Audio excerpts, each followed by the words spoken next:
আজ তৈরি করছি বেকারি স্বাদে দেখতে এবং খেতে খাস্তা বিস্কুট। বিস্কুট তৈরি করার জন্য প্রথমেই লাগবে ১ কাপ পরিমাণে ময়দা, হাফ কাপ পরিমাণে আইসিং সুগার মানে চিনির গুঁড়ো, 1/4 কাপ পরিমাণে বেসন, ৩ টেবিল চামচ পরিমাণে গুঁড়া দুধ, হাফ টি স্পুন লবণ আর হাফ চামচের মতো বেকিং পাউডার। এখানে কিন্তু আমি কোনো বেকিং সোডা ইউজ করিনি। এরপরে হাফ কাপ পরিমাণে তেল দিয়ে একটি ডো বানিয়ে নিতে হবে। আর ডোটা একদম সফট করে তৈরি করতে হবে। ফ্লেভারের জন্য ইউজ করছি ভ্যানিলা ফ্লেভার আর ম্যাঙ্গো ফ্লেভার। আর ২ টা ফ্লেভারের সমন্বয়ে কিন্তু বিস্কুটের ফ্লেভারটা দারুণ আসে বেক করার পরে। এখন আমি বিস্কুটগুলো তৈরি করে নেব।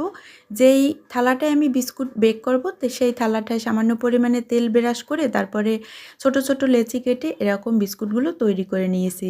আর দেখতে পাচ্ছেন প্রত্যেকটা বিস্কুটই কিন্তু গোল, গোল হয়েছে। কোনো রকম পাশ থেকে ফেটে যায়নি।